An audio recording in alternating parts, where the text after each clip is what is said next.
कई वर्ष पहले मैंने एक गीत सुना, और जहां आपकी चेतना होगी, मैंने कहा ना कि आप और मैं भी इसी संसार में रहते हैं, आपको और मुझे संसार बांधता है, साधु को संसार साधता है। आप और मैं यहां आकर बंध जाते हैं और संत इसी संसार में आकर मुक्त हो जाता है। आपके लिए संसार के संबंध बंधन है, संत के लिए भक्ति है। मैं जहां जहां जाऊं तुम्हारी सेवा, और तुम सा ठाकुर और न देवा।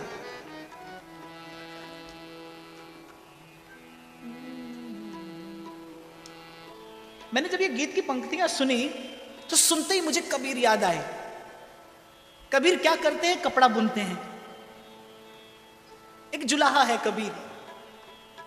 और देखो, जिसके हृदय कमल पर राम भमरा बनकर मंडराता है, कोई जूता गांठता है, जाकी छूत जगत को लागे, तापे तुम ही धरे, नीच ही ऊंच करे, मेरा गोविंद काहू पे ना डरे। कोई जूता गांठता है, कोई कपड़ा बुनता है, कोई मांस तौलता है, कोई मांस तौलता है। तो ध्यान रखना, आपकी मेरी चेतना जहां है, बस संसार आपके और मेरे लिए वैसा है। इसीलिए किसी ने कहा कि वो कौन सी जा है जहां जलवा ए हुस्न यार ना हो। वो कौन सी जा है जहां जलवा ए हुस्न यार ना हो। दीदार का शौक है तो नजर पैदा कर। शायर कहता है, जब अपने ही मन में खुदाई है, जब अपने ही मन में खुदाई है, फिर काबा में सजदा कौन करे। और जब दिल में ख्याले सनम आ बसा, फिर गैर की पूजा कौन करे। सिमटता है मन, और यही आपकी आध्यात्मिक उन्नति का लक्षण है। जब मन सिमटने लगे, जब आपकी भक्ति, आपकी भावना स्वतंत्र होने लगे। मेरा तुलसी कहता है मानस में, भक्ति स्वतंत्र सकल गुण खानी। उसे आपके फल फूल की आवश्यकता नहीं पड़ती, उसे आपके किसी उपकरण की आवश्यकता नहीं पड़ती। श्वासादि माला नन सिमरा में तेरा नाम, उसे माला की भी आवश्यकता नहीं है। इसलिए मैंने कहा, जो न स्थान सापेक्ष, न समय सापेक्ष, न साधन सापेक्ष, स्वतंत्र, जब आपके और उसके बीच में कोई ना हो। तो कबीर क्या करते हैं? कपड़ा बुनते हैं।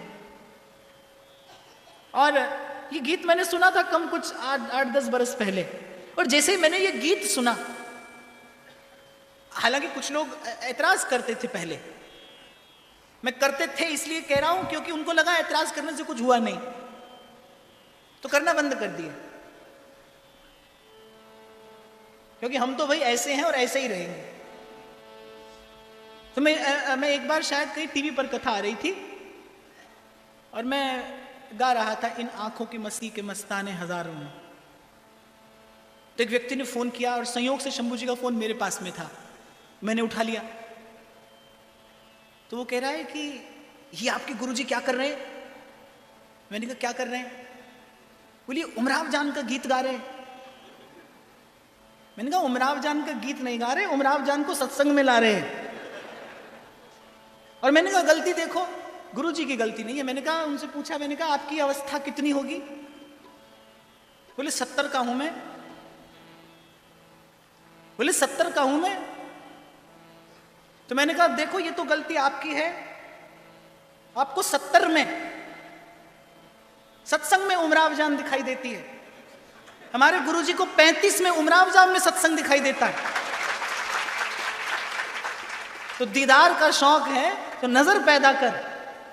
तो मैंने गीत सुना और मुझे कबीर याद आया। माया तेरे वेखण नू चुक चरखा गली दे विच छावा, वे लोका पाने मैं कत दी, तंदा तेरिया यादा दे नाल पावा, वे माया तेरे वेखण नू चुक चरखा गली दे विच छावा, चरखे दी मिठी मिठी कूक दे ओले,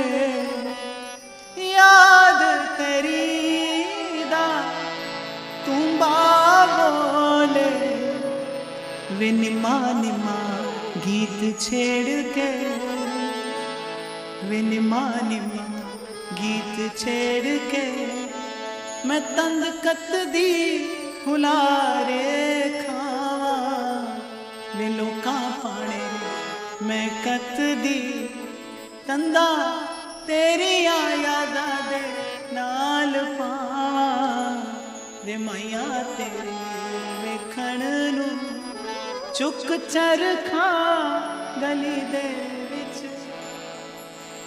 अब मुझे कबीर याद क्यों आया ये मैं आपको कल बताऊंगा। बड़ी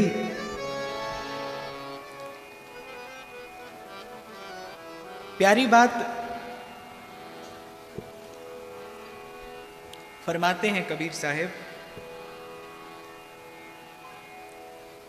कि जो दर्शन देखो चाहिए तो दर्पण मांझत रहिए, जो दर्पण लागे काई तो दर्शन कियो न जाई। संत की वाणी का ये गुण तो होता है, अर्थ अमित और अक्षर थोड़े, जो थोड़े में बहुत कुछ कह दे, यही अनुभव का लक्षण है। जिसने जाना है वो बहुत अधिक कहेगा नहीं। जो अंबुज के पात में पात पात में पात, त्यों संतन की बात में बात बात में बात। और कुछ संत सा होकर ही संत की बात समझा जा सकता है। इसीलिए कल मैंने आपसे कहा था कि जब बात कबीर की होती हो तो कहना सुनना नहीं, क्योंकि ये तो गली ही दूसरी है, ये तो देश ही दूसरा है। कहत सुनत दशा हृदय नहीं आवे, और कबीर उसे कोई मोल भी नहीं देते। जो कहा वो अनुभव करके कहा, और अनुभव करके कबीर कहते हैं कि जो दर्शन देखो चाहिए तो दर्पण मांझत रहिए। दो बात कही कबीर ने, दर्शन और दर्पण। कौन सा दर्पण और किसका दर्शन? फरमा रहे हैं जो दर्शन देखो चाहिए तो दर्पण मांझत रहिए। पहले भी कभी व्यासपीठ से चर्चा हुई इस बात की, जैसे कल भी मैंने कहा था यहां से कि आप सारे संसार की सुंदरता का अवलोकन कर सकते हो, पर आप कैसे लगते हो, आप कैसे दिखते हो, इसके लिए तो दर्पण की आवश्यकता है। आपका श्रृंगार ठीक से हुआ कि नहीं, ये आपको दर्पण बताता है। और मुझे तो ऐसा लगता है कि दर्पण से अधिक सत्य जीवन में और कोई नहीं बोलता। और संत की बात सुनो तो संत कहता है सत्संग में आकर बैठना दर्पण देखने जैसा ही है। सत्संग जगाता है, और जागा सो जन जानिए जो जाने निज दोष। जागृत व्यक्ति का लक्षण क्या है? जो अपना दोष जानता हो। जागा सोई जन जानिए जो जाने निज दोष। और सत्संग अपने अपने गुण दोष से परिचय कराता है। सत्संग में आकर बैठना माने दर्पण देखना। जो लोग बचते हैं सत्संग से, नहीं आना चाहते, नहीं बैठना चाहते, एक ही कारण है, एक ही कारण है। मेरा मत तो यही है कि जैसे एक कुरूप व्यक्ति नहीं देखता दर्पण, क्योंकि दर्पण उससे सत्य कहता है, दर्पण बार बार उसकी कुरूपता का ज्ञान उसको कराता है, ऐसे ही सत्संग में आप आकर बैठेंगे, सबसे पहले आपके दोष से परिचय होगा, सत्संग आपको दर्पण दिखाएगा। तो सत्संग में बैठना भी दर्पण देखने जैसा है। पर कबीर किस दर्पण की बात करते हैं, किस दर्शन की बात करते हैं? जैसे आपका घर का दर्पण आपने आज साफ किया और कल आपने देखा उस पर फिर धूल जमी है। आपने धूल नहीं डाली, लेकिन बहती हुई बयार के साथ कुछ धूल आती है और दर्पण मैला होता है। यदि आपको अपना ही दर्शन नित्य करना है तो दर्पण रोज झाड़ना पड़ता है। बिल्कुल ठीक ऐसे ही एक दर्पण कैसा है? मन का दर्पण है, जिसको तुलसी भी कहते हैं, श्री गुरु चरण सरोज रज निज मन मुकुर सुधा। एक मन का दर्पण है। और जैसे मैंने कहा, दर्पण कभी आपसे असत्य नहीं कहता, दर्पण कभी आपसे झूठ नहीं कहता। इसलिए आप कैसे हैं? एक गीत भी है कि तोरा मन दर्पण कहलाए, जग से चाहे भाग ले कोई पर मन से भाग न पाए। सुख की कलियां दुख के कांटे मन सबका आधार, मन से कोई बात छिपे ना मन के नैन हजार। जग से चाहे भाग ले कोई पर मन से भाग न पाए, तोरा मन दर्पण कहलाए। और संत आपको बस आपकी छवि आपके मन के दर्पण में देखना सिखाता है। सत्संग यही कराता है, आपसे आपका परिचय कराएगा। जो कल मैंने आपसे कहा कि जो साईं बुल्ले शाह कहते हैं कि आसमानियां उड़दियां फड़दा है, जड़ा विच बैठा उन्होंने फड़िया ही नहीं। कलमा पढ़िया, कुराना पढ़िया, तो कभी दिल अपने नु पढ़िया ही नहीं। क्योंकि यदि आप अपने मन को पढ़ लें, यदि आप अपने प्राणों को पढ़ लें, यदि आप जान जाएं जीवन में आपको आवश्यकता किसकी है। देखो, जितना भी प्रयास आप करते हो, कभी वस्तु पाने का, कभी व्यक्ति से संबंध बनाने का, ये जितने भी प्रयास हैं सब सुख पाने के लिए ही हैं, सब प्रेम पाने के लिए ही हैं, सब प्रेम पाने के लिए हैं। और संत कहते हैं, जा जा मक्के हाजी हुयो, पढ़ पढ़ कलमा काजी, बुल्ले शाह तू कख नहीं कीता जे यार नहीं कीता राजी। यदि आपको जीवन में केवल इतना ही बोध हो जाए कि आपको जीवन में आवश्यकता किस बात की है, परिश्रम करने से आप चूकते नहीं। मुझे तो ऐसा लगता है जो व्यक्ति भजन के मार्ग पर चलता है उसे तो बहुत थोड़ा परिश्रम करना पड़ता है। संसार में कितना परिश्रम है। आप जीवन भर चलती चक्की देख के और दिया कबीरा रोए, और दो पाटन के बीच में और साबत बचाना को। महाराज फरमाते, नानक दुखिया सब संसार, जहां देखो वहां दुख है। गीता कहती है, श्री कृष्ण कहते हैं, संसार दुख आलयम। कल भी मैं कह रहा था, जीवन भर प्रयास सुख के लिए हुआ पर हाथ दुख आया।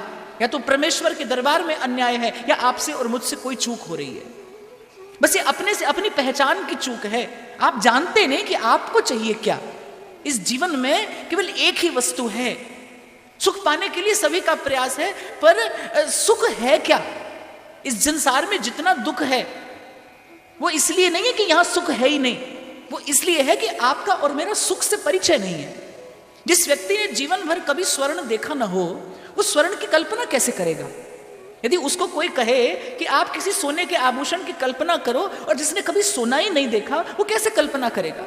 जब जीवन में कभी सुख देखा नहीं तो सुख की कल्पना कैसी। वो सुख की कल्पना झूठी है। कभी वस्तु में देखा, कभी व्यक्ति में देखा, तन धन जननी सुहृद सुत दारा, और धन जन साजन सखा प्यारा, और अंतकाल दे सके ना सहारा, राम नाम तेरा तारन हारा।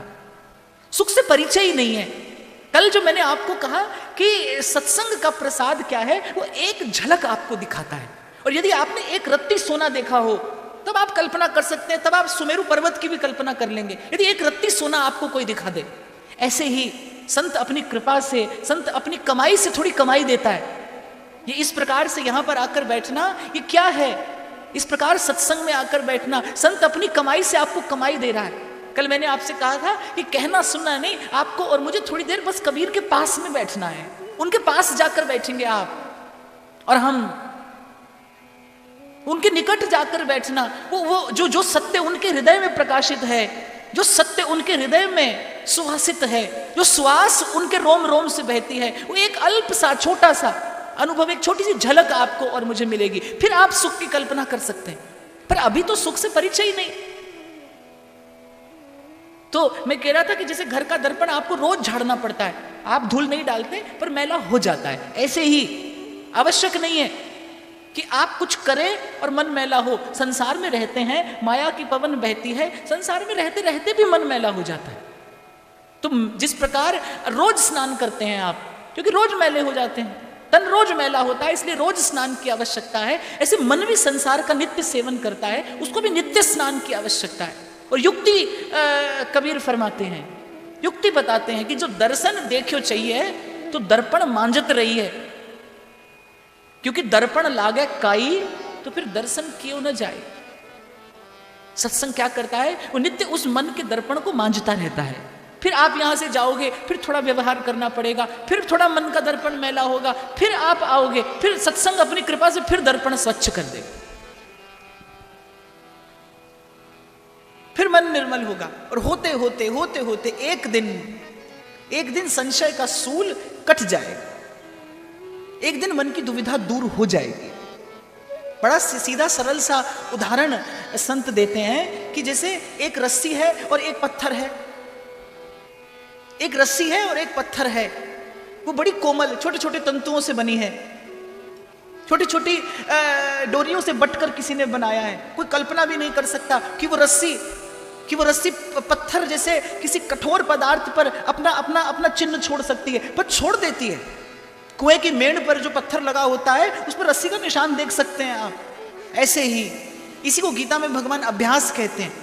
अभ्यासेन तु कौन्ते वैराग्येण च गृह्यते, इसी को कबीर कहते हैं। हरि सो लागे रहो मेरे भाई, तेरी बनत बनत बन जा। धीरे धीरे रे मना, धीरे सब कुछ होए, माली सींचे 100 घड़ा पे ऋतु आए फल हो। आगे फरमाया है कबीर साहब ने, भाव भगति विश्वास बिन कटे न संशय सूल। विश्वास विश्वास विश्वास कहने से विश्वास नहीं होता। जब तक आपको कोई अनुभव न कराए तब तक आपकी बुद्धि विश्वास नहीं करेगी। और बिन विश्वास भक्ति नहीं, तेहि बिन द्रवई न राम। भगवान का नाम तो वैसा ही वही है जो हनुमान जी लेते हैं, और वही राम का नाम है जो आप और मैं लेते हैं। हनुमान जी राम का नाम लेके 100 योजन का समुद्र एक छलांग में लांग जाते हैं। और यहां एक और माला फेरत जुग भया, पे फिरा न मन का फेर। और कर का मन का डार दे, मन का फेर, मन का नहीं फिरता। क्यों? अगर कमी है कहां, तो भरोसे की तो कमी है, संशय है। यही विष है, यही रोग है जो मन को जन्मों से लगा है, संशय का रोग। और न्यौछावर होते हैं कबीर, बड़ भागी मैं सतगुरु पाया, मन की दुविधा दूर भगा। मन की दुविधा दूर भगा। तो सत्संग में आप आएंगे, मन का दर्पण स्वच्छ होगा, अनुभूति होगी किंचित एक छोटी सी, उस सत्य की अनुभूति होगी। आपका मन ठीक से कल्पना कर पाएगा सुख की। कम से कम आप जान पाएंगे, समझ पाएंगे कि सुख होता क्या है। प्राप्त करने की बात तो बाद की है, पहले जान तो लीजिए सुख क्या है। अभी तक वस्त्रों में सुख खोजा, आभूषणों में सुख खोजा, संबंधों में सुख खोजा, पर संत सुख में सुख खोजता है, इसलिए सफल हो जाता है। आप और मैं अंत में असफल रह जाते हैं। संत यहीं आकर, कल भी मैंने कहा था, आपके मेरे लिए संसार बंधन है, संत के लिए संसार ही साधना है। संत संसार में ही रहकर स्वयं को साध लेता है। कल शायद मैंने यहीं पर अपनी बात छोड़ी थी। माया तेरे वेखण नू चुक चरखा गली दे विच पावा, वे लोका पाने मैं कत दी, तंदा तेरी यादा दे नाल पावा, वे माया तेरे वेखण नू चरखे दी मिठी मिठी कूक दटोले, याद तेरी दा तुम्बा बोले, विनिमा निमा गीत छेड़ के, विनिमा निमा गीत छेड़ के, मैं तंग कत दी हुलारे खावा,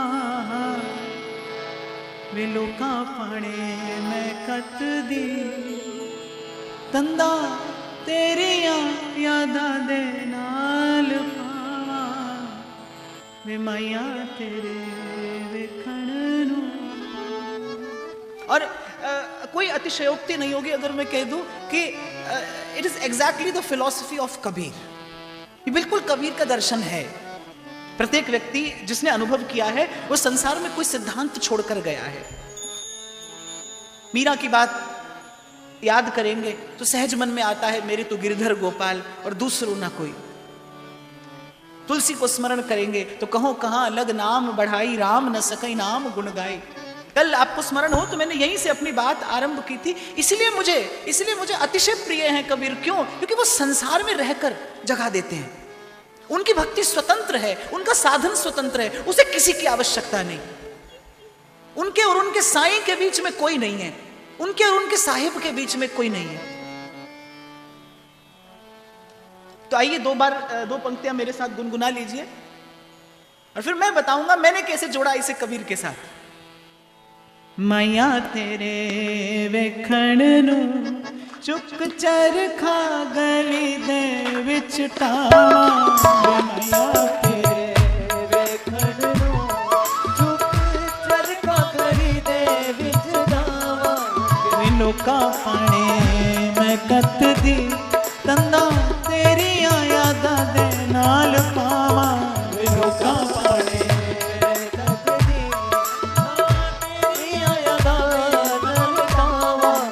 मैया तेरे वेखण नू चुक चरखा गली दे विच पावां।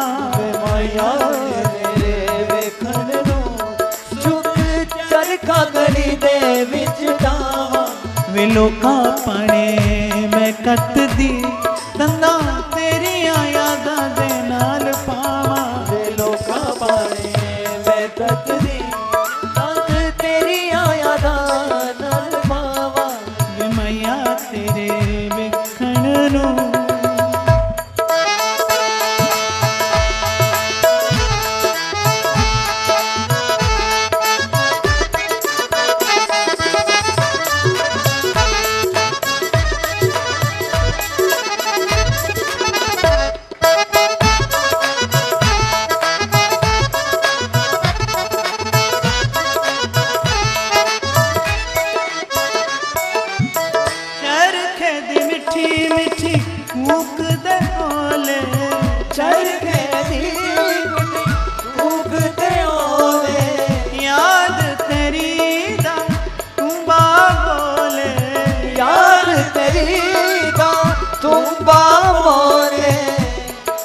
निमा निमा गीत छेड़ के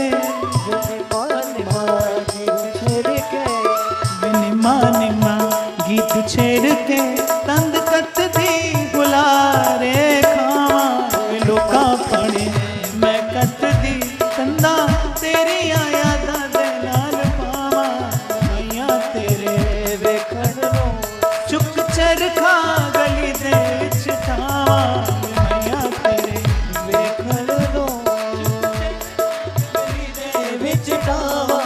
निमा निमा गीत छेड़ के तंद कतदी गुलारे खावां। निमा निमा गीत छेड़ के तंद कतदी गुलारे पावां। मैया तेरे वेखण नू।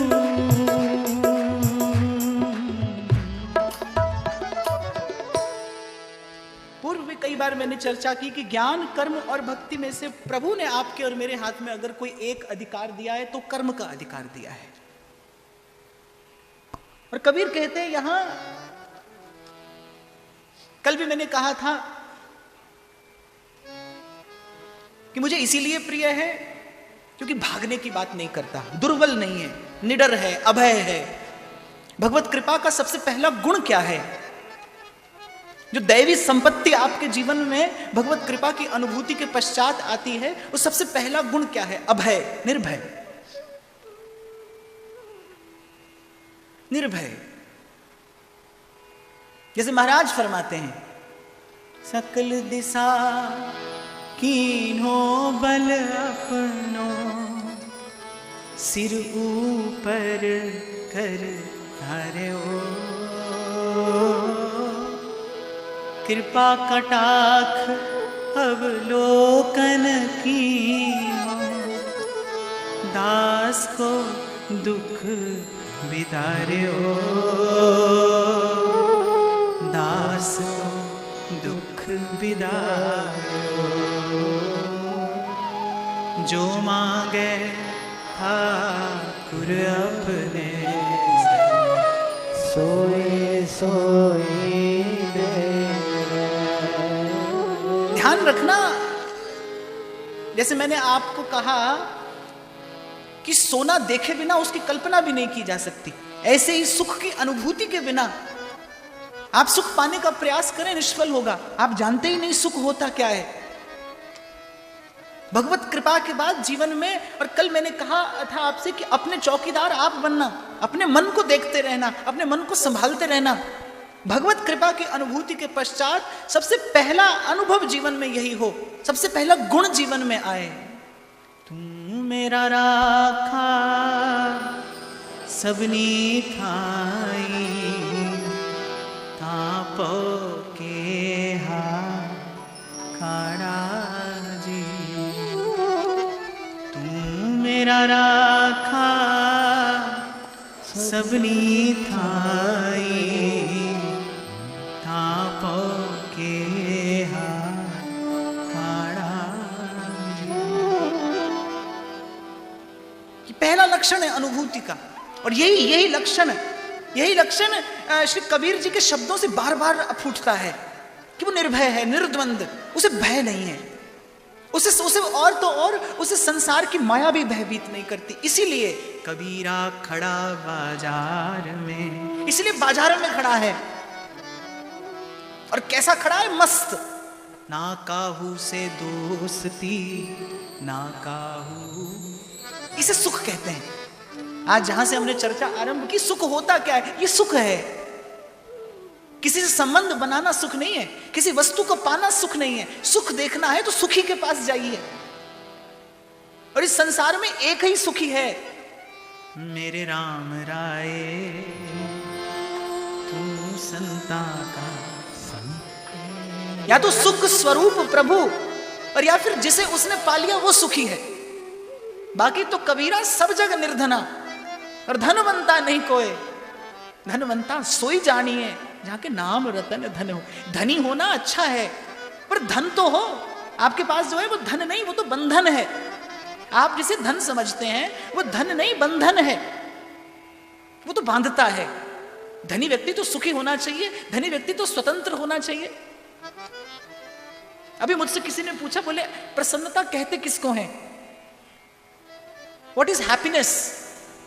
प्रसन्नता कहते किसे हैं? तो मैंने कहा जो आपसे कोई छीन ना सके। आपकी प्रसन्नता तो उधार की प्रसन्नता है। कभी किसी वस्तु के हाथ में है, कभी किसी व्यक्ति के हाथ में है, कभी किसी परिस्थिति के हाथ में है।